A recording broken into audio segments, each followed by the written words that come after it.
তাহলে এইবার ভোলানাথ প্যান্ডেলের বাইরে গেছে, কৃষ্ণ মনে মনে ভাবছে দেখেছো ওই বেটার পা ধোবাবো বলে আজকের আমার এই দায়িত্বটা নেওয়া, আর ও বেটা প্যান্ডেলের বাইরে চলে গেল। হ্যাঁ, রাবণকে মেরে যে পাপটা করে রেখেছি ওরা ওনার মতো বৈষ্ণবের পা না ধোবালে আমি মুক্তি পাবো না। মানে ভগবান পর্যন্ত ভোলানাথের কেমন শ্রদ্ধা ভক্তি করে দেখেন। রাবণকে মেরে যে পাপ করেছে ভোলানাথের চরণ না ধোয়ালে বাবা পাপ মুক্তি পাবে না, সমাজকে শেখাচ্ছে। হ্যাঁ, এইবার কি করেছে ভোলানাথ বাইরে চলে গেছে, ভগবান সবার পা ধোয়াচ্ছে। ও মাইরা, এই যে আমি মোটামুটি দেখতে সবাইকে পাচ্ছি, আমার চোখে ধুলো দেওয়া যায়, কিন্তু ওই যে মন্দিরে যে বাটাটা দাঁড়িয়ে আছে পারবেন ধুলো দিতে? দরজা বন্ধ কর, দরজা বন্ধ করে দিলে দেখা যাবে না। না বেশ, কিন্তু বাবা সেই যে গৌতম মুনির স্ত্রী অহল্যা সতীত্ব নাশ করলো কে? দেবরাজ ইন্দ্র। তাতে দেবরাজ ইন্দ্র অভিশাপ দিল তো সর্বাঙ্গে হবে ভোগ চিহ্ন। কান্নাকাটি করার পরে আশীর্বাদে হলো 1000 চোখ। মানে ইন্দ্রের শরীরে 1000 চোখ, কিন্তু তার থেকেও আর ওই ছেলেটা যে ঘরের ভিতরে বসে আছে না, ওর শরীরে আরো চোখ বেশি। মানে চারদিকে ঘুরে ঘুরে বেড়াচ্ছে, কে কি করে দেখি, কে কীর্তন শুনছে, কে গল্প করছে, কে কেঁদে যাচ্ছে, কে আবার বসে বসে। আমি দেখতে পাচ্ছি না, কিন্তু ওই ছেলেটার চোখে ধুলো দেওয়া যাবে না। এইবার ভগবান তো সবার পা ধোবাচ্ছে, আর আড়ালে ভোলানাথ গিয়ে মনে মনে ভাবছে কি করা যায়, কি করা যায়, কি করে কৃষ্ণের চোখে ধুলো দেব। ভাবতে ভাবতে বাবা পিছনের প্যান্ডেলের পিছনে গিয়ে দুম করে একটা কুকুর হয়ে গেছে। বাবা পৃথিবীতে যত পশু পাখি আছে কুকুরের থেকে প্রভু ভক্ত আর কেউ হবে না। আর কুকুর রূপটা ধারণ করে মনে মনে ভাবছে দাঁড়াও, এইবার আমি ওই কৃষ্ণের পায়ের তলা থেকে গলে ভিতরে চলে যাই। ভগবান সব তো শুনতে পাচ্ছে বাবা। অনেকে না ভগবানের কাছে গিয়ে ঝোড়া ঝোড়া মানত করে, খবরদার যারা মূর্খ ভক্ত তারা মানত করে, যারা বুদ্ধিমান যারা চালাক ভক্ত তারা জীবনে মানত করে না। তিনি হচ্ছে ভক্তাধীন, ভক্তের অধীন।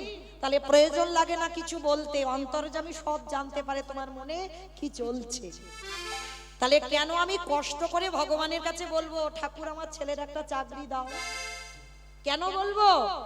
আমার সংসার যেন সুখের হয়। প্রয়োজন নেই, তোমার মনের কথা সে তো ঠিক জানে। তুমি কর্ম যদি ঠিক করো তবে তো তোমার ভগবান ফলটা দেবে, তাই না? আর কর্ম ঠিক নাই, শুধু আঁচল পেতে চেয়ে যাচ্ছ আমায় দাও আমায় দাও আমায় দাও, দেবে বলে মনে হয়? ভগবান শুনতেই পাচ্ছে না। হ্যাঁ, এইবার লক্ষ্য করেন, এইবার ভোলানাথ পিছনে মনে মনে ভাবছে কৃষ্ণের পায়ের তলা থেকে গলে যাব। ভগবান সব শুনতে পাচ্ছেন, আর ইচ্ছা করে পা দুটো ফাঁকা করে সবার পা ধোয়াচ্ছে। আর ভোলানাথ পিছন থেকে এসে সবে মাথাটাকে, আর যেই না মাথাটা দিয়েছে কৃষ্ণ দুটো হাত নিয়ে একেবারে দেখ কেমন লাগে। এইবার যেই না কানের কাছে চেপে দিয়েছে, কুকুর কি করবে? কেউ কেউ করবে না, বারবার বলছে কৃষ্ণ ছেড়ে দে, কৃষ্ণ ছেড়ে দে, কৃষ্ণ ছেড়ে। বলে ছাড়বো বলে ধরি নাই। হে বৈষ্ণব গোসাই, তোমার মতো বৈষ্ণবের দুটো চরণ ধরলে বোধহয় কম হতো, তাই তো কৃপা করে করুণা করে আমার জন্য এক্সট্রা দুটো জুড়ে দিয়েছো। বাবা বুঝতে পেরেছো? শিব ঠাকুরের কটা পা? দুটো পা। আর কুকুরের কটা পা? 5টা, 4টে পা। ভগবান বলছে হে বৈষ্ণব, তোমার মতো বৈষ্ণবের দুটো পা ধোয়ালে আমার জীবনে বুদ্ধি কম হতো, ওই জন্য তুমি আমার জন্য আরো এক্সট্রা দুটো জুড়েছো। এবারে দাহু দাহু ছোট তুমি বাজাইয়ে দাও।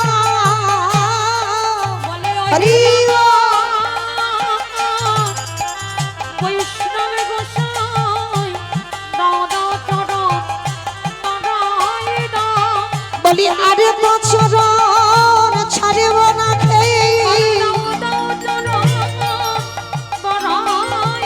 আমি এই প্রতিজ্ঞা করে রাখলাম, তুমি জানো চরণে ছাড়াই আমার করোনা খেয়ে আমি ওই চরণে সব সপিলাম, তাই বউ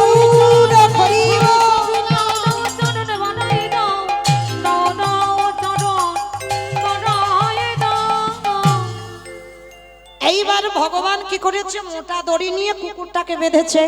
আর বাঁধলে কি হবে মা, চারটে পা শুধু ছটফট করছে। ভগবান বলে এবার পায়ের ব্যবস্থা করতে হবে। এইবারে দড়ি দিয়ে কুকুরের চারটে চরণ বেঁধে দিয়েছে। এইবারে যেই না চরণ চারটে বেঁধে দিল, এইবার অবস্থাটা দেখো। ভোলানাথ ধুলাই গড়াগড়ি দিয়ে বলছে, কৃষ্ণ আমি অন্যায় করেছি, আমি ছেড়ে দে। চুপ, কথা হবে না, খালি দেখে যাও। যারে ধরি তারে ছাড়ি না, যারে ছেড়ে দিই এ জীবনে ধরি না। ভালো করে বুঝে নাও, যারে ধরে ভগবান তারে ছাড়ে না, আর যারে ছেড়ে দেয় এ জীবনে তারে ধরে না। তো এইবার যেই না চরণ দুটো ধরে ভগবান বলছে দাঁড়াও, সবার পা ধোয়াচ্ছে ঘটিতে করে জল দিয়ে। আর বৈষ্ণবের বেলা কি করেছে জানো, খালে বিলি নদী নালারা জলে নয়, কৃষ্ণ দয়াময় আমার আজ চোখের জলে এ চরণ অগ চরণ ধোবা ধোবা ইচ্ছে গে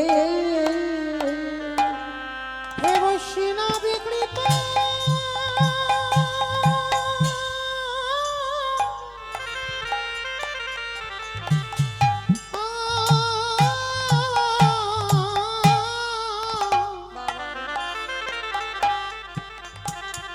হে বৈষ্ণবী কৃপা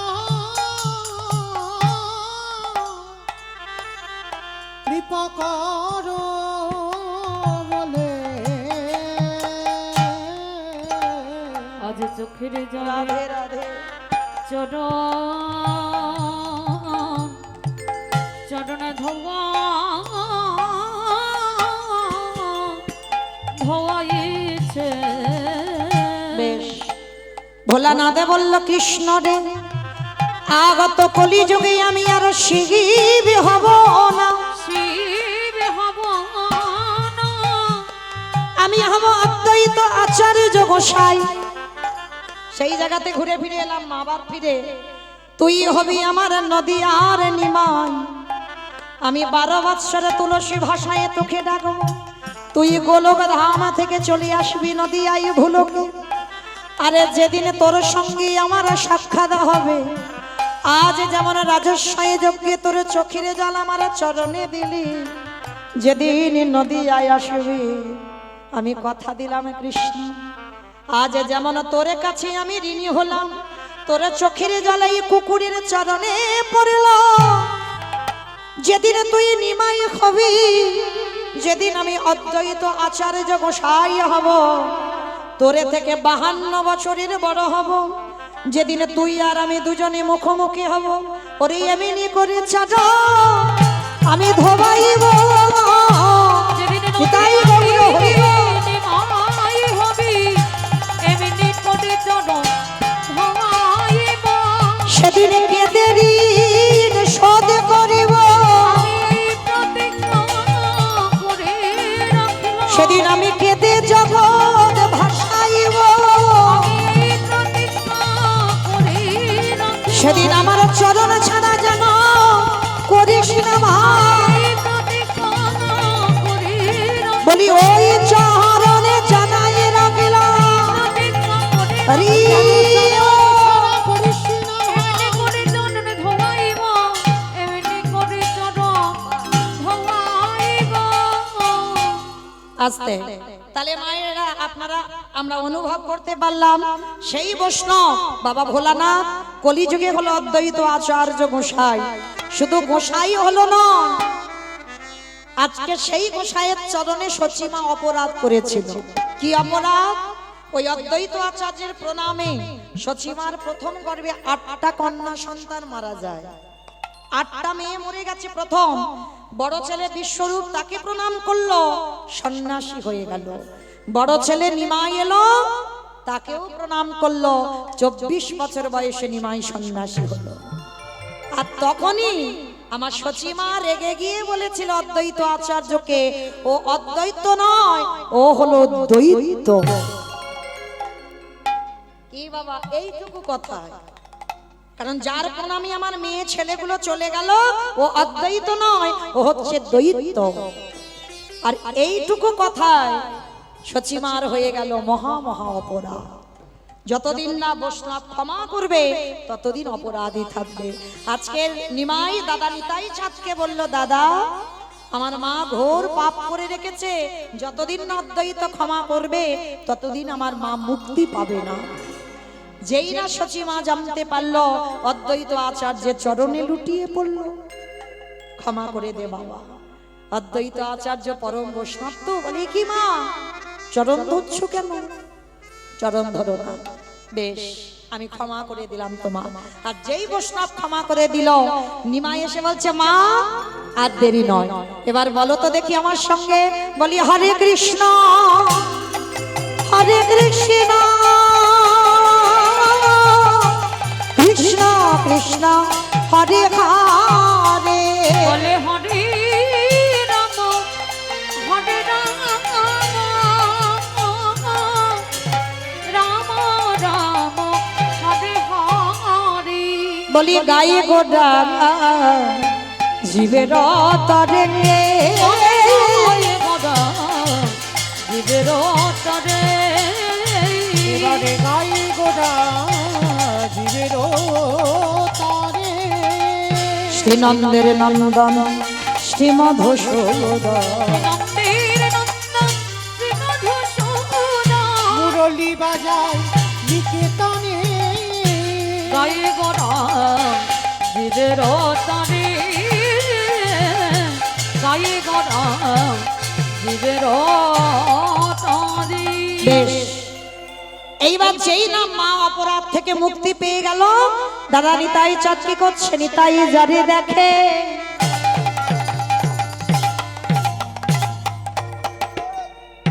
তারে বলে, দন্তে তৃণ ধরি উলুধ্বনি। নিতাই জানে দেখি তারে বলে, অগরন্তে তৃণ ধরি। আস্তে ও মাইরা, তৃণ মানে কি গো? তৃণ মানে ঘাস, তৃণ মানে ঘাস। আচ্ছা, এই জায়গাটা একটু অনুভব করবেন মা, এগুলো কোনো আজে বাজে গান নয়, এটা কীর্তন। এইটা ভুলে গেলে হবে না বাবা, মহাজনী পদাবলী এগুলো। আর কীর্তন আসরে বাবা যদি দু চারটে মহাজনী পদাবলী না হয়, শোনা আর গাওয়া দুটোই বৃথা। তাহলে কীর্তনের কদরও রইল না, মর্যাদাও রইল না। এইগুলো মহাজনী পদাবলী বাবা, এগুলো যদি কেউ আমরা শ্রবণও করি, এটাও আমাদের ভজন। নিতাই যারে দেখে তারে বলি, দন্তে তৃণ ধরি। ও মাইরা, তৃণ মানে ঘাস। আচ্ছা, আমি তো কীর্তন গাইছি, কই আমি দাঁতে ঘাস নিয়ে গাইছি না তো? গাইছি কি বাবা? শুধু আমি কেন, জগতে এত এত কীর্তনিয়া কীর্তন গায়, কই দাঁতে ঘাস নিয়ে গায়? গায় না তো? হরি বল, এটাই তো তত্ত্ব। তাহলে নিতাই চাঁদ আজকে দাঁতে ঘাস নিয়েছে কেন? মহাপ্রভুর আমলের কথা বলছি, এখনকার কথা নয়। আমাদের এখনকার সমাজে একটা নিয়ম আছে বাবা, যে মানে মানে, যে মানে না সেটা তার ব্যক্তিগত। কিন্তু আমার সমাজে একটা নিয়ম আছে, গুরুজনদের সামনে কথা বলতে গেলে বাবা তোমাকে আগে নত ভাব হতে হবে। এই যেমন আপনারা অনেকে বয়স জ্যেষ্ঠ বা জ্যেষ্ঠা গুরুজন বসে আছেন, আমার থেকে আপনারা অনেক গুণী মানুষ। তাহলে গুরুজনদের সামনে কথা বলতে গেলে আমার স্বভাবটা, আমার আচার আচরণটা যেন একটু নত ভাব হয়। এটা আমাদের সমাজের নিয়ম, যে গুরুজনের সামনে যে কেউ মানুষ, যে কোনো ব্যক্তি কথা বলতে গেলে তার স্বভাবটা যেন নত ভাব হয়, এটা নিয়ম। কিন্তু মহাপ্রভুর আমলে এ নিয়ম নয়। মহাপ্রভুর আমলে নিয়ম ছিল দাঁতে ঘাস নিতে হবে। মানে আমি যে কথাটা বলছি বিনতার সহিত বলছি, আমি নম্রতা হয়ে বলছি, আমি কথাটা সত্যি বলছি, তার জন্য আমাকে দাঁতে ঘাস নিতে হবে। রূপ গোস্বামী সনাতন গোস্বামী যখন প্রভুর চরণ আশ্রয় গেল, তখনও দাঁতে ঘাস নিয়েছিল। নিতাই চাঁদ হরিনাম দিচ্ছে, দাঁতে ঘাসটা নিয়েছে কেন? সমাজকে বোঝাতে চাইল আমি যে কথাটা বলছি সত্যি বলছি, আমি যে কথাটা বলছি বিনতার সহিত বলছি। ওই জন্য মহাজনী পদাবলিতে বলছে, নিতাই যারি দেখে তারি বলি দন্তি তৃণ ধরি, নবদ্বীপের অলিতে গলিতে।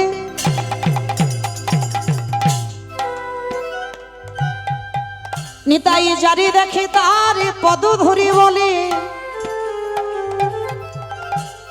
তোদের ঘরে আমি বাসনে মেজে দেব। আমি বলছি না নিতাই চাঁদ, তোদের ঘরে আমি বাটনা বেটে দেব,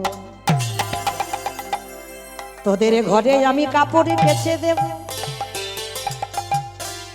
তোরা যাহা বলবি আমি তাই করে দেব। আজকে মাইনে দিতে হবে না, কিচ্ছু মাইনে দিতে হবে না, কিন্তু তোদের একটা কাজ করতে হবে। কিছু আমি মাইনে নেব না, সংসারের যাবতীয় কাজ আমি সব করে দেব প্রত্যেকের ঘরে ঘরে গিয়ে। তবে তোদের একটা কাজ করতে হবে। কি কাজ? তোরাই আমারে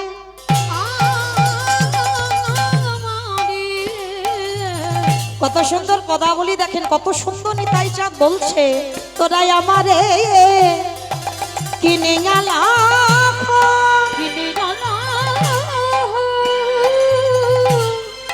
মানে তোরা আমাকে কিনে নে, কিচ্ছু মাইনে দিতে হবে না, তবে বিনিময়ে একটা কাজ করতে হবে। কি কাজ গো?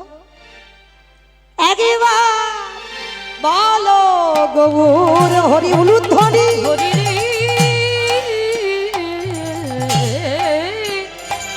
তোমরা আমারই কিনে আনা, একেবারে বলো গৌর হরি। আস্তে আমার এই জায়গাটার নাম কি গো? ভাঙর, তাই তো? ভাঙর বাজার। বেশ, আচ্ছা নিতাই চাঁদ আপনাদের এই ভাঙর বাজারে এসেছে, এসে কি করেছে জানো? পাইকারি বলে পাইকারি, বাজারের কীর্তন তো ওই জন্য বলছে পাইকারি, বলে পাইকারি। আচ্ছা বাবা, এখানে ওই সবজি আড়ত হয় তো? সবজি আড়ত। বেশ, আচ্ছা যখন এক জায়গায় সবজি দেওয়া হয় তাকে কি বলি আমরা?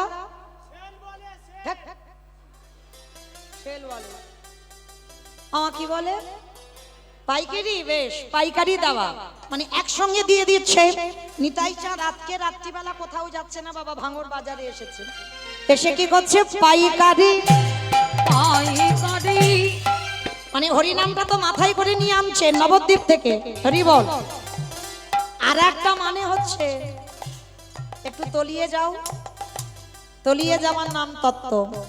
পাইকারে বলে পাইকারি, বলি পাইকারি, পাইকারে বলে পাইকারি, পাইকারি।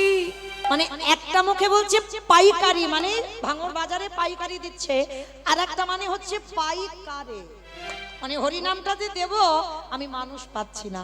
শেষে নিতাই চাঁদ ভাঙর বাজারে ঘুরে ঘুরে দেখছে জায়গা পাইনি বাবা, শেষে কি করেছে জানো? এক জায়গা ঢেলে দিয়েছে। কোথায়? দোকানে। দোকানি, ওই দোকানে ওই দোকানি। পানের দোকান, ফুলের দোকান, মুদিখানা দোকান, স্টেনারি দোকান, জামা কাপড় দোকান। কোন দোকানে দিল গো মা?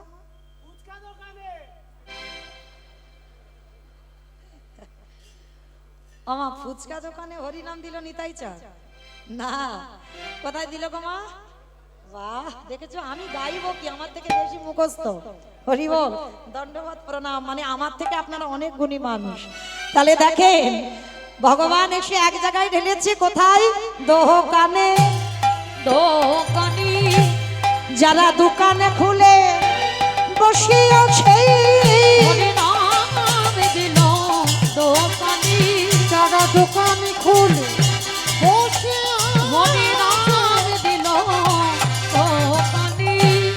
এত বলি নিতাই চাঁদ ঘুমে গড়ে যায় রে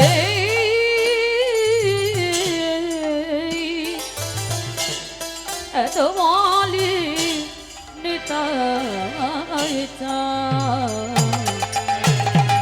ওগো ঘুমে গড়ি যায় রে, ওগো সোনার ওই সোনার পর্বত জানা পর্বত যেন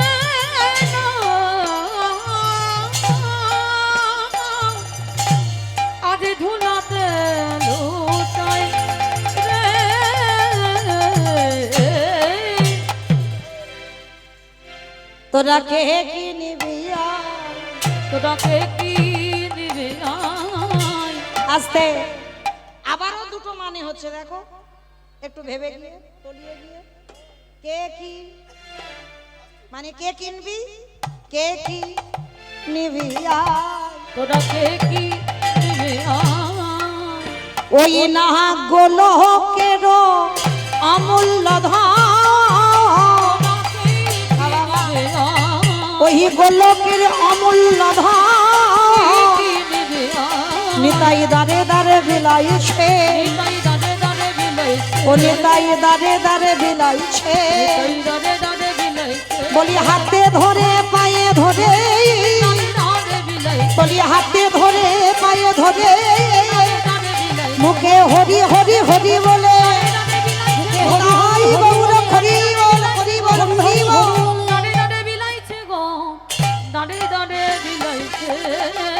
আহা সোনা গোপা পর্বত যেন ধুলাতে লুটায়। আজ ধুলাতে হেন অবতারে যার রতি না জন্মিল, রতি না জন্মিল। ওগো দাসী লোচন বলে সেই পাপী এলো আর যায়। এলো আর গেল। দাসলোচন বলে এই পাপি এলো না গেল রে লোচন বলে লোচন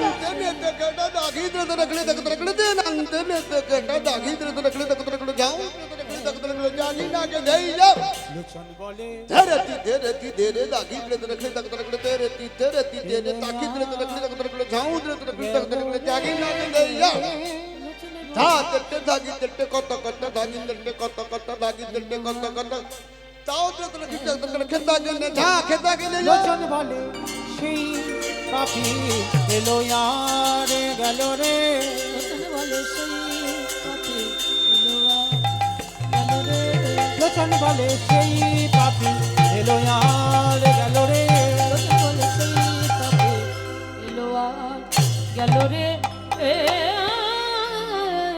দাসলোচনে বলে সেই পাপী। জানি তাই চলুন এবার আমরা যাবো মধুমাস ধাম, বৃন্দাবন ধাম। একবার দেখি সবাই মিলে বলো তো দেখি, গৌর সুন্দর কি,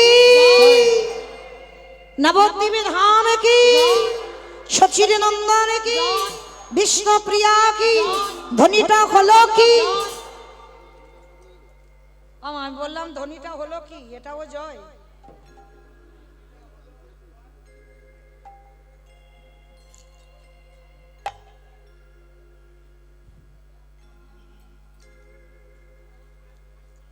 যে রাধে একটা কথা বলে নি, আজকের এই লীলা কীর্তন পরিবেশনের জন্য যারা ব্যয়ভার বহন করছেন, পিতা ঈশ্বর কালীচরণ পাল ও মাতা ঈশ্বর হারানী বালা পালের আত্মা শান্তি কামনায় পুত্র সমীর কুমার পাল ও তার পরিবারবর্গ কালিকাপুর। যাই হোক, যারা আমার এই লীলা কীর্তনের ব্যয়ভার বহন করছেন, আমার হৃদয়ে যতটুকু কৃষ্ণ প্রেম ভক্তি আছে আমার রাধারানীর চরণে প্রার্থনা করব, রাধে ভক্ত যে মনের বাসনা কামনা নিয়ে এই লীলা উৎসর্গ করেছেন রাধারানীর চরণে, ভক্তের মনোবাসনা যেন আমার রাধারানী পূরণ করে দেন। নিতাই গৌর প্রেমানন্দে হরি বল। কই দেখি সবাই একবার নিতাই চাঁদ গৌর চাঁদের মতো হাত দুটো তোলো দেখি একবার সবাই। কই আমার দাদা ভাই বাবা ঠাকুর ভাইরা যারা আছেন সবাই একসঙ্গে। কই আমার দাদা ভাইরা হাত উঠছে না কেন?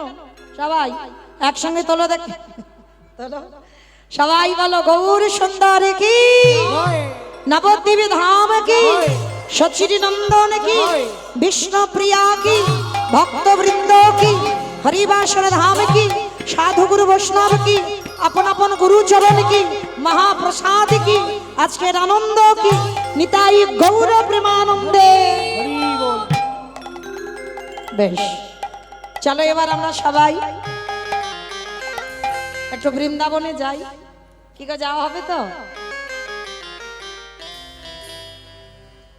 বাহ, বৃন্দাবনে যেতে হবে, একটা গান ধরে যেতে হবে। বেশ, ঠিক আছে, মানে একটু ভজন শুনবে? বেশ, তো যাই হোক, আমি তো ভজনের শিল্পী নয়, তবু একটা গাইব, কেমন? তো যাই হোক, যদি ভজনের শিল্পী হতাম গাইতাম। তো যাই হোক, চলো বৃন্দাবনে যাওয়ার সময় একটা ভজন গাইতে গাইতে বিষয়ে যাই। একটু উলুধ্বনি দাও দেখি একবার সবাই। রাখাল রাজা বলে ধীরে কোথায় বৃন্দাবন, শ্যামী কুণ্ড রাধা কুণ্ড গিরি গোবরে রাখাল রাজা বলি দিদি কোথায় বৃন্দাবন, শ্যামে কুণ্ড রাধা কুণ্ড গিরি গোবর্ধন। রাখাল রাজা বলে দিদি কোথায় বৃন্দাবন, শ্যামী কুণ্ড রাধা কুণ্ড গিরি গোবরে রাখাল রাজা বলি দিদি কোথায় বৃন্দাবন, শ্যামে কুণ্ড রাধা কুণ্ড গিরি গোবর্ধন। ওই ভাগ্যবতী সুজনায় উজানে বয়ে যায়, কেশী ঘাট এবং শিবর আছে শ্যামরা। ভক্তবতী সুজমনা উজানে বয়ে যায়, কেশী ঘাট এবং শিব আছে শ্যামরা। আমি আর আমার সম্প্রদায় যাব, আপনারা যাবেন না? সবাই যাবে? বাহ, যারা যারা যাবেন একবার এই কান মুলে বলছি, মা কালীর দিব্যি, আর বলবো না। সবাই দিকে হাত দুটো একটু আমার সঙ্গে তোলো, একসঙ্গে তালে তালে করো তালি, কেমন সবাই? ভাগ্যবতী সুজনায় উজানে বয়ে যায়, কেশী ঘাট এবং শিবর আছে শ্যামরা। ভক্তবতী সুজমনা উজানে বয়ে যায়, কেশী ঘাট এবং শিব আছে শ্যামরা। বাঁশুরি বাজাই রে কালা, বাঁশুরি বাজাই, বাঁশি শুনে রাধা রানী অভিসারী ও বাঁশরি বাজায় রে কালা, বাঁশরি বাজায়, বাঁশি শুনে রাধা রানী অভিসারে যায়। जय जय राधे राधे राधे राधे राधे राधे राधे राधे वृंदावन में राधे राधे गोवर्धन में राधे राधे धोबन में राधे राधे गली गली में। राधे राधे। আমা আমি আর আমার সম্প্রদায় যাচ্ছি, আর কেউ যাচ্ছে না? সবাই যাচ্ছো? তাহলে রাধা রানীর নাম তো উচ্চারণ হচ্ছে না। কই তোলো দেখি আর একবার হাত আমার সঙ্গে। সবাই বলবে, কেমন? আমার সম্প্রদায় বলবে না, আমি বলবো আর আপনারা বলবেন, কেমন? একটু জোরে জোরে বলবেন। জয় জয় রাধে রাধে राधे राधे राधे राधे वृंदावन में गोवर्धन में निधुवन में तालेवन में तमलवन में ऊंचा गांव में बरसाना में राधा कुंड में श्याम कुंड में हरिद्वार में जोर से बोलो, हिट से बोलो, तालेवन में कमलवन में प्रेम से बोलो, भाव से बोलो, जोर से बोलो, माँ के बिहारी। রাখাল রাজা বলে দেবে কোথায় বৃন্দাবন, রাধা কুণ্ড শ্যামী কুণ্ড গিরি গোবর্ধন। শ্যামে কুণ্ড রাধা কুণ্ড গিরি গোবর্ধন। শ্যামী কুণ্ড রাধা কুণ্ড গিরি গোবর্ধন। प्रेम से बोलो राधा रानी की। জয়টা ঠিক হলো? দূর এই এইটুকু নাকি আওয়াজ, এত ভক্ত আওয়াজ এত কম কেন? আচ্ছা মা, তোমাদের এই ভাঙড় বাজারে শাশুড়ি বৌমাতে ঝগড়া টগড়া হয় না? হয় না? হয়, একটু আমার ডায়মন্ডে কম হয়, এখানে একটু বেশি হয়, বা এখানে কম হয় ওখানে বেশি হয়। আচ্ছা বেশ। আচ্ছা দেখি মাইরা, গলাটা ছেড়ে একবার দাও তো দেখি, ওই শাশুড়ি বৌমা ঝগড়ার সময় যে গলাটা বার হয় একটু জোরে দাও, কেমন? তখন তার ভাসুর শ্বশুর এসে গেলে ও থামে না আওয়াজ, ওই আওয়াজটা বের করো, বলো রাধা রানী কি। তার মানে ঝগড়া হয়। বৃন্দাবনেশ্বরী কি, যমুনা মাইয়া কি, নন্দ গাঁও কি, ऊंचा गाँवों की, वर्षा नामों की, भक्त वृंदों की, हरिवासर धाम की, साधु गुरु वैष्णव की, अपन अपन गुरु चरण की, निताई गौर प्रेमानंदे। পৌঁছে গেলাম আমরা সবাই মধুময় শ্রীধাম বৃন্দাবন ধাম। আর এই মধুময় শ্রীধাম বৃন্দাবনে গিয়ে আজকে ভগবানকে ভালোবাসতে গেলে বাবা 5টা ভাব লাগে। 5টা ভাবের বাইরে কিন্তু ভগবানের সঙ্গে প্রেম হয় না। 5টা ভাব, শান্ত, দাস্য, সখ্য, বাৎসল্য, মধুর, এই 5টা প্রেম ছাড়া আর ভগবানের সঙ্গে প্রেম হয় না। শান্ত ভাব কাকে বলে? যদি মনে করেন জীবাত্মা ভগবান পরমাত্মা, এই সম্পর্কের নাম হচ্ছে শান্ত রস, দাস্য রস। যদি মনে করেন ভগবান প্রভু আর আমি তার শ্রী চরণের দাস, এই প্রেমের নাম হচ্ছে দাস্য প্রেম। সখ্য, যদি মনে করেন ভগবান হচ্ছে আমার বন্ধু আর আমিও তার বন্ধু বা বান্ধবী, এই প্রেমের নাম হচ্ছে সখ্য প্রেম। বাৎসল্য, যদি মনে করেন ভগবান আমার সন্তান, আমি তার পিতা বা মাতা, এই প্রেমের নাম হচ্ছে বাৎসল্য প্রেম। মধুর, এই 4টে প্রেম সোজা, কিন্তু এই মধুরটা, এখানে এত ভক্ত আছে যারা দাঁড়িয়ে আছেন, বসে আছেন, আমি কীর্তনিয়া সম্প্রদায়, একটা মিলবে কি তার সন্দেহ। কোটিতে গুটি, এটা আমার কথা নয় বাবা, চৈতন্য চরিতামৃত গ্রন্থে কবিরাজ গোস্বামীপাদের কথা। কোটিতে গুটি একটা মিলবে কি তা সন্দেহ। এই মধুর রসের ভক্ত, এই মধুর রসের ভক্ত তাদের বলে বাবা, যদি ভগবানকে মনে করো প্রিয়তম, আর আমি তার প্রিয়তমা বা প্রিয়তম, এই প্রেমের নাম হচ্ছে মধুর প্রেম। বেসেছিল শ্রীমতী রাধা ঠাকুরানী, বেসেছিল মীরাবাই। এই এদের চরিত্র যারা জানেন, শোনেন, এদের স্বামী ছিল, সংসার ছিল, শাশুড়ি ছিল, ননদী ছিল, পরিবার ছিল, সব ছিল, কিন্তু গিরিধারীর চরণে দেহ মন প্রাণ একেবারে সমর্পণ করে দিল। কি গো মায়েরা, পারবেন সংসার জীবনে থেকে ভগবানের চরণে দেহ মন প্রাণ একেবারে সমর্পণ করে দিতে? একজন ভক্ত হাত তুলে বলতে পারবেন আমি পেরেছি?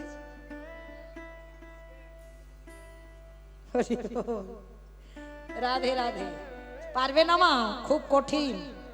কারণ এই সংসার জীবনে থেকে, এই জড় জগতে থেকে ভগবানের চরণে দেহ মন প্রাণ একেবারে 10 ইন্দ্রিয় গোবিন্দ সেবায় দেওয়া বড় কঠিন।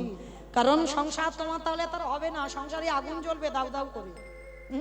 তুমি দ্বিচারিণী হবে, কলঙ্কিনী হবে, অসতী হবে, এ হতেই হবে।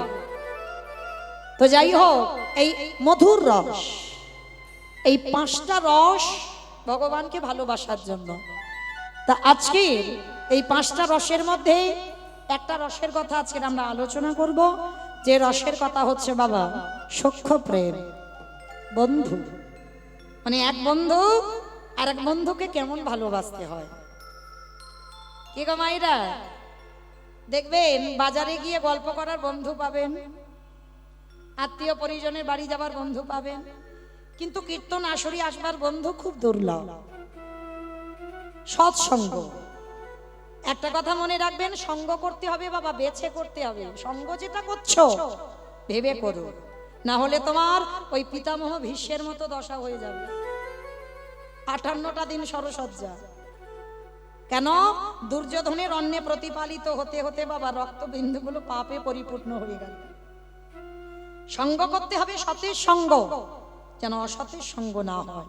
আর সঙ্গ দোষে তোমার অন্তিম দশাটাও বাবা গতিটা কেমন হবে বুঝতে পারবে শেষের দিনে। তাহলে আজকে বন্ধুদের কথা শুনতে গেলে বাবা বৃন্দাবনের মাটিতে সেই বন্ধুর কথা শুনতে হবে, একেবারে ভাগবতী ও লীলা, যে বন্ধুর নাম ছিল সুদামা। কেমন বন্ধুকে ভালোবাসতে হয়, এ জড়জগতের বন্ধু নয় বাবা। আজকের আমি বন্ধুত্ব পেতেছি, একটু ঝগড়াঝাটি হলো, গন্ডগোল হলো, বন্ধুত্ব শেষ। রাগারাগি হবে, কাটাকাটি হবে, খুনোখুনি হবে, মারামারি হবে, বন্ধু বন্ধু থাকবে। এই দেহে যতদিন প্রাণ থাকবে আমার বন্ধুর সঙ্গে বিচ্ছেদ হবে না। তাহলে আজকের এই সুদামার চরিত্র শ্রবণ করলে আপনারা বুঝতে পারবেন কেমন বন্ধু আর কেমন করে এক বন্ধুকে ভালোবাসতে হয়। কেমন, চলেন একটু যাই বৃন্দাবন। আর সেই বৃন্দাবনে গিয়ে ভগবান আজকে বিনোদ খেলা খেলবে। এই বিনোদ খেলা মানে বাবা কোনো খেলার নাম নয়। আমরা অনেক ভক্তরা বলি বিনোদ খেলা মানে একটা খেলার নাম। যেমন আমার দাদা ভাইরা খেলতো কবাডি খেলা, ফুটবল খেলা, ক্রিকেট খেলা, হ্যাঁ এগুলো খেলতো, তো এগুলো খেলার নাম। আর আমার মায়েরা কি খেলতে গো, পুতুল খেলা, কিতকিত খেলা, বউ বসন্তী খেলা। কি মা খেলেছো? তোমরাও খেলেছো? যাই হোক, তা এইগুলো হচ্ছে খেলা। তো ভগবান আজকের খেলবে বিনোদ খেলা। এই বিনোদ কথার অর্থ কি? নূতন। বিনোদ মানে খেলা নয়, বিনোদ কথার অর্থ হচ্ছে নূতন, মানে নতুন নতুন খেলা ভগবান রোজ রোজ খেলে। তো আজকেরও একটা নতুন খেলা খেলবে। কি খেলা না, কাঁধে চড়া আর কাঁধে করা। খেলাটা কি খেলা হবে না, কাঁধে চড়া আর কাঁধে করা। আচ্ছা বন্ধুরা সবাই এক জায়গা হয়েছে, 12 জন প্রধান, 12 জন উপপ্রধান, 24 জন বন্ধু ভগবানী। তো আজকের বন্ধুরা একত্রিত হয়ে বলছে, বন্ধু ও বন্ধু, আজকে একটা নতুন খেলা হবে। কি খেলা না, কাঁধে চড়া আর কাঁধে করা। তা বলে হ্যাঁ রে, কে কাঁধে চড়বে আর কে কাঁধে করবে? বলে কেন কানাই, তুই রোজ চোর হোস, তুই চোর হবি, আমরা তোর কাঁধে চড়বো আর আমাদের চড়িয়ে বেড়াবি। ভগবান আজকের উল্টে গেছে, না আজকের আমরা চোর হব না, আজকে তোদের মধ্যে কেউ চোর হয়। প্রতিদিন তো আমি চোর হই, তাহলে আজকের আমাকে চোর হতে বলছিস কেন? তোরা একদিন চোর হ না বন্ধু। সমস্ত বন্ধুরা বলছে না আমরা কেউ চোর হব না, তুই আজকে চোর হবি। ভগবান জেদ ধরে বসেছে, আমি চোর হব না, হব না, হব না। কেউ তো রাজি হচ্ছে না বাবা চোর হওয়ার জন্য। বলে তাহলে একটা কাজ হোক। কি কাজ? যতজন বন্ধু ততগুলো পাতা আনবো, আর তার ভিতরে একটা পাতা ছিদ্র করে দেব, আর ছেঁড়া পাতাটা যার ভাগ্যে পড়বে সবার চোখ বাঁধা হবে, আর যার ভাগ্যে ছেঁড়া পাতাটা পড়বে সেই হবে আজকের খেলায় চোর। বলে এইটা মন্দ বলিস নি কানাই, ঠিক আছে তাহলে খেলা শুরু হোক। ভগবান নিজের হাতে পাতা তুলেছে, তার মধ্যে একটা পাতা ছিঁড়ে দিয়েছে, আর ছিঁড়ে দিয়ে সবার চোখ বেঁধে দিয়েছে। ভগবান বলছে শোন বন্ধু, কেউ কিন্তু চোখ খুলবি না, আমি চোখ খুলে আমি পাতা তুলবো, তারপরে তোরা সবাই পাতা দেখবি, কেমন? বলে ঠিক আছে তাই হবে। সবার চোখ বেঁধে দিয়েছে। ভগবান একটা একটা করে সবার কাছে নিয়ে গেছে, পাতা তোল। সবাই চোখ বাঁধা অবস্থায় পাতা তুলছে। আস্তে ভগবান শেষের বেলা পাতাটা তুলেছে। সবার চোখ বাঁধা ছিল, চোখগুলো খুলে দিয়েছে, নে এবার পাতাগুলো দেখ। সবাই পাতা দেখছে। কেমন লীলা দেখো, বড় মজার ব্যাপার। সবার ভাগ্যে ভালো পাতা পড়েছে, আর আমার ভগবানের ভাগ্যে ছিদ্র পাতা পড়েছে। আর যেই না আমার ভগবানের ভাগ্যে ছেঁড়া পাতা পড়েছে, সবাই বলে উঠলেন কানাই চোর, কানাই চোর। চুপ কর, চুপ কর। চোর চোর বলতে লজ্জা করছে না? আরে আমি যে চুরি করি, আমি কি চুরি করি একা একা খাই? মধুমঙ্গল বলল আমার একটু অন্ন খেতে ইচ্ছে হয়েছে। ব্রাহ্মণ পাড়াতে গিয়ে আমি নিজে কত গালিগালাজ খেয়ে ওদের জন্য খাবার আনলাম, আমি নিজে পীরের উপরে পিড়ি দিয়ে ননি পারি, আমি কি একা খাই? আমি ওদেরকে দিয়ে খাই। কিন্তু বৃন্দাবনবাসী সবাই শুধু বললো আমি চোর। কই তোদেরকে তো কেউ চোর বলে না, তোদেরকে কেউ চোর বলে না। সবাই শুধু বলে কানাই চোর, কৃষ্ণ চোর। আজকে তোরাও সেটাই বলবি, ঠিক আছে। আমার ভাগ্যে যখন ছেঁড়া পাতা পড়েছে, আমি আজকের খেলায় চোর হব। আমার কাঁধে চড়বি, এই তো আয়, কাঁধে চড়বি আয়। আচ্ছা বাবা, এই জায়গাটা একটু অনুভব করেন। ভগবান তো নিজে বলেছিল আজকের খেলায় চোর হবে না। ভগবান বলল আজকের খেলায় চোর হবে না। তাহলে ভগবান যিনি বিশ্বের স্রষ্টা মালিক, তিনি কি পারতো না বাবা ওই ছেঁড়া পাতাটা কারোর ভাগ্যে দিয়ে দিতে? তার ইচ্ছাতে যদি জগৎ চলে, পারতো না ছেঁড়া পাতাটা কারোর দিতে? ভগবান নিজে নিল কেন? ভগবান জগৎকে বোঝালো যেটা আমি মুখে বললাম সেটা আমার মনের কথা নয়, সেটা আমার অন্তরের কথা নয়। আমি সারা জনম আমি ভক্তির চরণ ধুলা পেতে চাই, কিন্তু এদের কাছে চাইলে এরা কেউ দেবে না। তাই তো আমি ছলনা করে আজকের খেলায় চোর হলাম। কেন? আজকের খেলার পণ হচ্ছে কাঁধে চড়া আর কাঁধে করা। আর আমি যখন কাঁধে চড়াবো, সবাই যখন আমার কাঁধে চড়বে, বলো তো মা, বন্ধুদের চরণ দুটো থাকবে কোথায়? ভগবানের হৃদয়ে। ভগবান মনে মনে বলল, বন্ধু আজকের আমার এক কাজে দুটো কাজ হয়ে যাবে। খেলার আনন্দ হবে, আর ভক্তির পদধূলাটা আমার অঙ্গে লেপন হবে।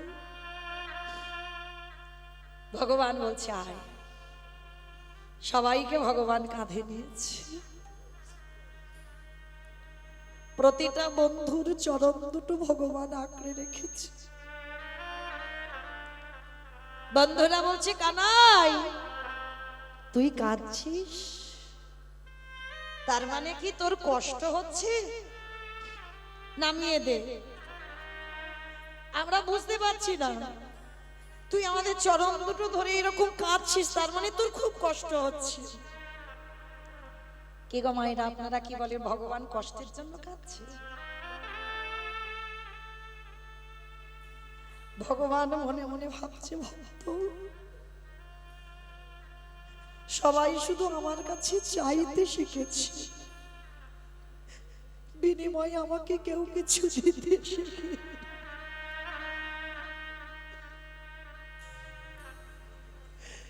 সবাই শুধু আমার কাছ থেকে চেয়ে নেয়। তাই আজ যখন আমি সুযোগ পেয়েছি, আজকেরও আমি কায়দা করে চুরি করে নেব। আমি যে ভক্ত বড় নিতাই গৌর প্রেমানন্দে হরি বল হরি বল হরি বল।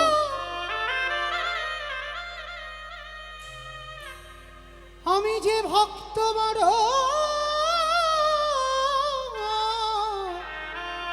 ভালোবাসি, তাই তো যুগে যুগে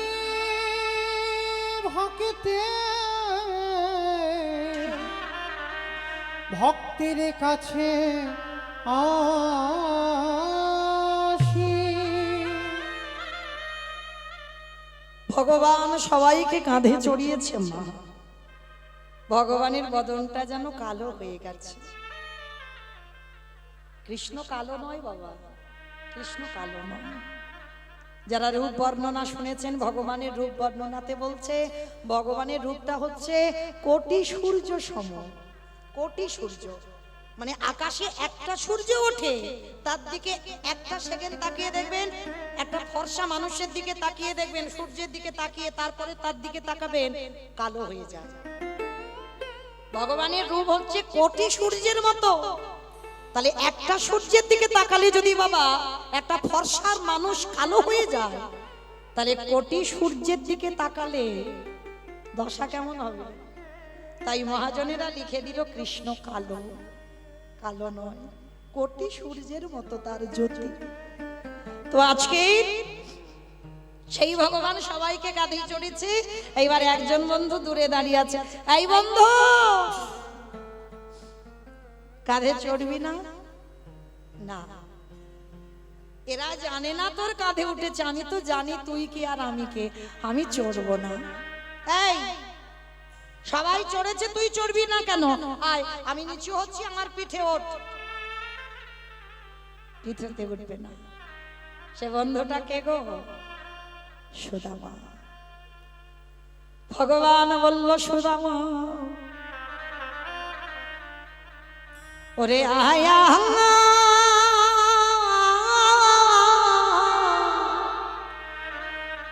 আয় আয় আমার হৃদয়, ওরে সুদামা রে,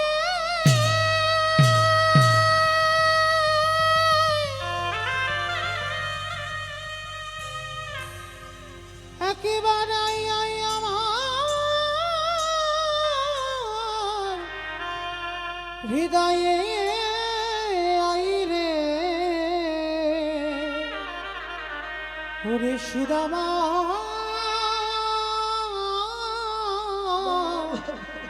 সুদামা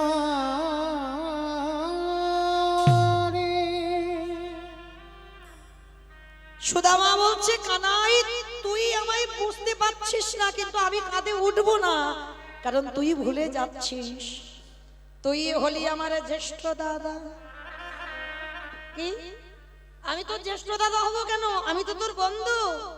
বলি না, তুই ভুলে গেছিস সেদিনের কথা, আমি ভুলিনি। তুই হলি আমার জ্যেষ্ঠ দাদা রামচন্দ্র, আমি হলাম তোর ভরত ভাই। এই সুদামা তো ভরত বাবা ত্রেতা যুগে। একটুখানি শ্রবণ করেন, মনে রেখো মা, এ জগতে ভাইয়ে ভাইয়ে লাঠালাঠি হয়, ভাইয়ে ভাইয়ে খুনোখুনি হয়, ভাইয়ে ভাইয়ে জায়গাতে শিল্পতা হয়, ভাইয়ে ভাইয়ে এতটুকু জায়গার জন্য মামলা মোকদ্দমা হয়, থানা পুলিশ হয়, হয় না মা জগতে? ভাইয়ে ভাইয়ে পাঁচিল তুলে দেওয়া হয়, এক ভাই আর এক ভাইয়ের মুখ দেখে না। কিন্তু যদি বাবা এই চরিত্রগুলো শ্রবণ করেন, আমার মনে হয় যদি হৃদয়ঙ্গ করেন, এই এতটুকু করে জায়গা নিয়ে লাঠালাঠি করবে না। ভালো করে শোনেন, রাম যখন বনে যায়, ভরত তখন কোথায় ছিল গো? মামার বাড়ি। মামার বাড়ি থেকে ফিরে যখন কইকেয়ীর দাসী মন্থরাকে প্রশ্ন করেছিল, মন্থরা আমার জ্যেষ্ঠ কোথায়? বলেছিল পিতৃসত্য পালনার্থে, কইকেয়ী মার কথা রাখতে বনবাস। ভরতের মাথায় যেন বিনা মেঘে বজ্রাঘাত পড়েছিল। সঙ্গে সঙ্গে রামচন্দ্রের সঙ্গে দেখা করতে গেল বনে। আর যখনই দেখা করতে গেছে, প্রথম দর্শনে দাদার চরণে দণ্ডবত প্রণাম। কেমন ভাই ভাই দেখো বা, দাদা তো বড়, আর বড় দাদা মানে পিতার পরেই কিন্তু বড় দাদার জায়গা। এইটা ভুলে যাবেন না বাবা, বড় দাদার জায়গাটা বাবার পরেই হয়। এইবার দণ্ডবত প্রণাম করে রামচন্দ্র যেই না দেখেছে ভাই এসেছে, ভরত কিরে ভাই এখানে এসেছিস কেন? তুই শুনিসনি পিতৃসত্য পালনার্থে কইকেয়ী মার কথা রাখতে আমি বনবাস। 14 বছর হয়ে গেলে আমি অযোধ্যায় ফিরে যাব। যা ভাই তুই ঘরে ফিরে যা। ভরত দাদার কাছে মাথা নিচু করে বলছে, দাদা আমি জানি যে মার কথা রাখতে বনবাসী হয়, যে বাবার কথা রাখতে বনবাসী হয়, সে কোনোদিন একটা ভাইয়ের কথা শুনে অযোধ্যায় ফিরবে না। রাম বলছে জানিস তো, তাহলে এলি কেন ভাই? দাদা, তোমাকে দুটো প্রশ্ন করব বলে এসেছি। জানি আমার সাজে না তোমাকে প্রশ্ন করার, তবু আমি জানতে চাই। আচ্ছা দাদা, আমার মা যে বাবার কাছে দুটো বর চেয়েছিল, একবারে রাম বনে যাবে, একবারে ভরত রাজা হবে। আচ্ছা দাদা, আমার মা দুটো বরের মধ্যে কোন বরটা আগে চেয়েছিল? বলেন আপনারা, কোন বর আগে চেয়েছিল? কইকেয়ী মা?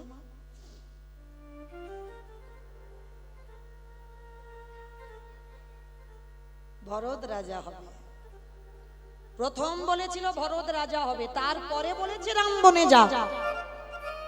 তাহলে প্রথম বলল আগে আমার ভরত রাজা হোক, তারপরে রাম বনে যা। ভরত রামচন্দ্রের চরণ দুটো ধরে বলল, দাদা সত্যি কি আমার মায়ের কথা রেখেছো? আমার মা তো বলেছিল আগে ভরত রাজা হবে, তারপরে রাম বনে যাবে। তাহলে আমি মামার বাড়ি থেকে ফিরলাম না, আমি রাজ সিংহাসনে বসলাম না, রাজা হলাম না, তুমি পালিয়ে এলে কেন? দাদা, সবাইকে তুমি মিথ্যা বোঝাতে পারবে, ভুল বোঝাতে পারবে, তোমার ভরতকে নয়। তুমি জানতে আমি যদি মামার বাড়ি থেকে ফিরে সিংহাসনে যদি বসি, আর যে দেশের রাজা হবে বাবা, তার কথা শেষ কথা, যে দেশের নেতা হয়, যে দেশের রাজা হয়, তার আদেশ প্রজাদের পালন করতে হয়। তো ভরত যদি সিংহাসনে বসতো, ভরত আদেশ দিত এই অযোধ্যায় কোনো পুত্র বনবাসী হবে না, আর দেশের রাজা মানে তার কথা শিরোধার্য সবার। ভরত বলছে, দাদা তুমি জানতে তোমার ভরত এটা করবে, তাই তো তুমি আমার ফেরার আগে পালিয়ে এসেছো। তবে ঠিক করেছো দাদা, তবে মিথ্যা বলো না। তুমি আমার মার জন্য বনবাস নয়, পিতৃসত্য পালনের জন্য বনবাস নয়, ভগবান হয়ে ভাইয়ের কাছে নত হয়ে গেল। ঠিক বলেছিস ভরত, যেটা জগতে কেউ বুঝতে পারেনি তুই পেরেছিস। মার জন্য নয়, বাবার জন্য নয়। আমি যদি সিংহাসনে বসে পড়তাম, আমার জগতে অনেক কাজ বাকি আছে, আমার সেই কাজগুলো পূর্ণ হতো না। বিশেষ করে আমি বনে যদি নামাসি, সীতা যদি হরণ না হয়, রাবণের 1 লক্ষ ছেলে 1.25 লক্ষ নাতি উদ্ধার করবে কি? দেখেছে, ভগবান নিজে মুখে স্বীকার করলো, আমি আমার কাজের জন্য বনবাস, কারোর জন্য বনবাস নয়। ভরত করজোর করে বলল, দাদা বেশ, তবে একটা কথা বলে যাই, তোমার জন্য আমি 14 বছর অপেক্ষা করব।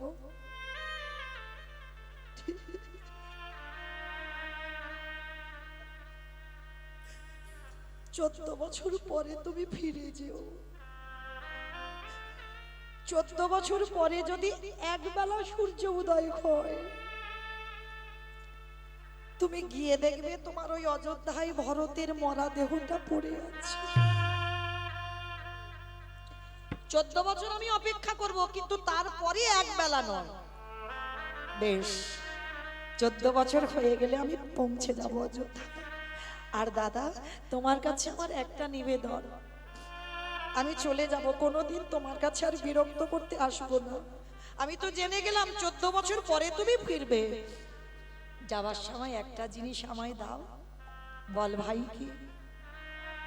দাদা গো, তোমার চরণ নিবেদন,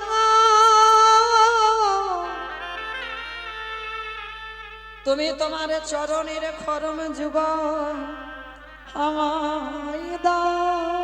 আমি আর তো কিছু নিতাই গৌর প্রেমানন্দে হরি বল, হরি বল। আমি আর তো কিছু চাহি না দাদা, তোমার খরম যুগলে আমায় দান কর। 14 বছরে যে জায়গাটা তোমার জায়গা, সে জায়গায় আমি বসতে পারি না দাদা, তাই সিংহাসনে তোমার খড়ম যুগলে রাখবো। আর ধুলার পরে পরে আমি 14টা বছরে তোমার খড়ম সেবা করব। দাদা গো, নিতাই বাবুরা প্রেমানন্দে করিব করিব। তোমার খরম যুগল সিংহাসনে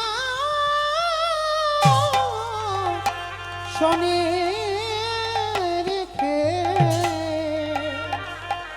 14 বছরে আমি যুগল সেবা করিব। রামচন্দ্র বললেন, ভাই এ জন্মে আমি তোর দাদা, তুই আমার ভাই, তুই সব জেনে গেলি কিন্তু প্রতিবাদ করতে পারলি না যে আমার অন্যায়, আমার ভুল। কেন? আমি জ্যেষ্ঠ দাদা, আমি বড়, তাই কথা দিলাম এই যে 14 বছর আমার খরম সেবা করে তুই ঋণী হবি, আমি তোর কাছে ঋণী হয়ে যাব, কথা দিলাম। এর পরের জন্মে দুইজনই আর ভাই ভাই হব না, এর পরের জন্মে আমরা দুজন হব বন্ধু বন্ধু। আর বাবা, সম্পর্ক যদি বন্ধু হয়, আপনি যদি আমার থেকে বয়সে বড়ও যদি হন, শাসন করা যায়। সম্পর্কটা লক্ষ্য করতে হবে বন্ধু।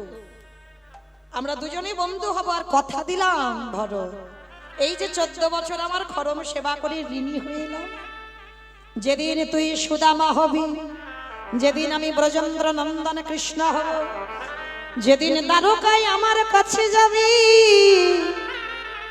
আমি নিজের হাতে তোর ওই চরণ যুগল ধৌত করব। শুধু ধৌত করব নয়, আমি ওই ধৌত করা যায় আমি পান করিব। হরি নিতাই গৌর প্রেমানন্দে হরি বল। যেদিন বন্ধু হয়ে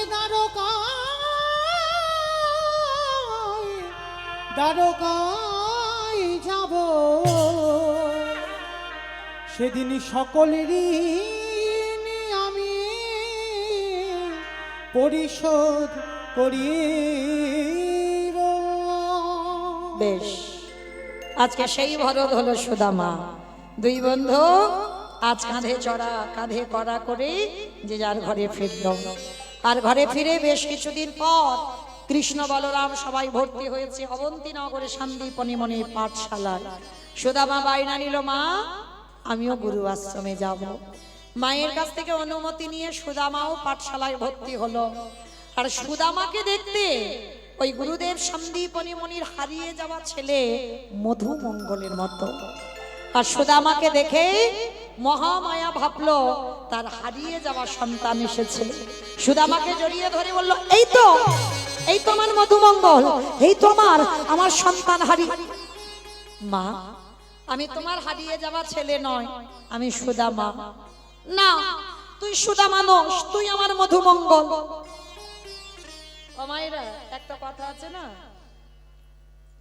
যখন তোমার কেউ ছিল না তখন ছিলাম আমি, আর এখন তোমার সব হলো, পরেরটা সবাই জানে, তাই না? এইবার লক্ষ্য করেন, যেই না সুদামাকে ছেলের জায়গা দিয়েছে, কৃষ্ণকে ঠেলে দিয়েছে। এতদিন কৃষ্ণ ছেলে হয়েছিল, আর সুদামাকে দেখে ভাবলো হারিয়ে যাওয়া ছেলে, সুদামাকে ছেলের জায়গা দিয়েছে, কৃষ্ণকে ঠেলে দিল।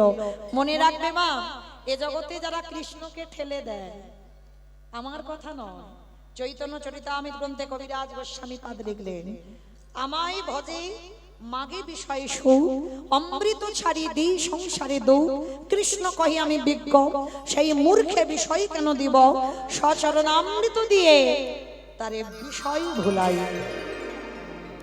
কৃষ্ণকে ঠেলে দিল, সুদামাকে ছেলের জায়গা দিল।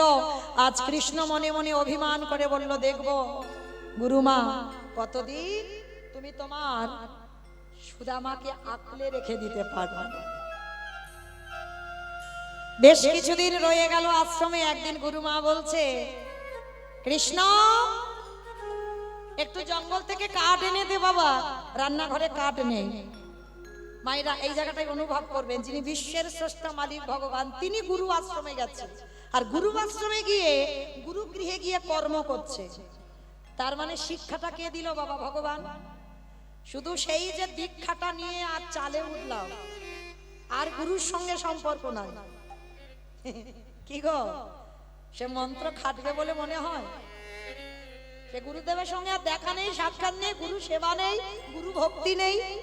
কি গো, ভগবান নিজে গুরু সেবা করে দেখালো। শুধু মন্ত্র কানে নিলে হবে না, গুরু সেবা করতে হবে।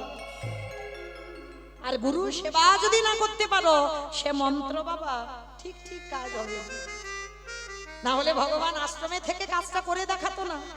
সেবা করতে শেখো। এইবার সুদামাকে বলছে কাঠ কুড়ি আনতে। হরি বল।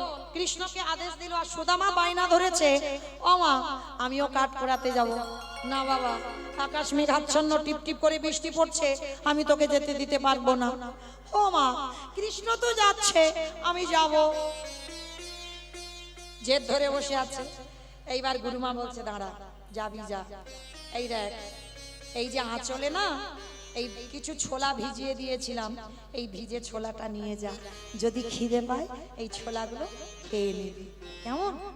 আর শোন শোন, কৃষ্ণকে দিবি না। কি গো, এমনি এমনি শাস্তিটা দিয়েছে ভগবান? কারণ আছে, দেখেন ভগবান এমনি এমনি শাস্তি দেয় না। তুমি কর্ম করে রেখেছো, শাস্তি তো পাবে। বলছে কৃষ্ণকে দিবি না। সুদামা মনে মনে ভাবছে, আমি কৃষ্ণকে না দিয়ে খাই না কিছু। ঠিক আছে, গুরুমা বলে বলুক, আমি দিয়ে খাবো। আর ওই কথাটা ভগবানের কানে গেছে। গুরুমা সুদামাকে এমন জায়গা দিয়ে দিলে, সামান্য ছোলা সেটা আমাকে দিতে বারণ করছো। কিন্তু তুমি তো জানো না ওর সঙ্গে আমার কেমন প্রেম, ও আমাকে দিয়ে খাবে। দুই বন্ধু কাঠ কুড়াতে গেছে। কৃষ্ণ ছাড়া কে আছে আমার, বিশ্ব চরাচর মাঝে, বিশ্ব চরাচর মাঝে, কৃষ্ণ ছাড়া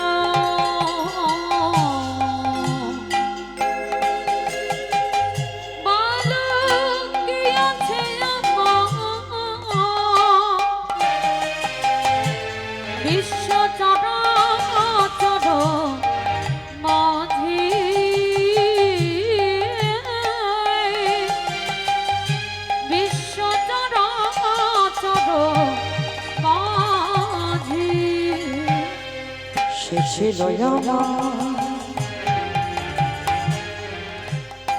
দুঃখ সুখের বন্ধু, সে হলো আমার ভবপারাবারের সিন্ধু। সে ছিল আমার দুঃখ সুখের বন্ধু, সে হলো আমার ভবপারাবারের সিন্ধু। তার নাম ভুলিতে কি পারি,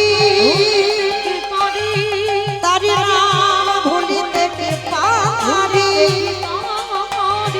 তার নাম ভুলিতে কি পারি। বিশ্ব চরাচর মাঝে, বিশ্ব চরাচর মাঝে, দেখাবে দেখ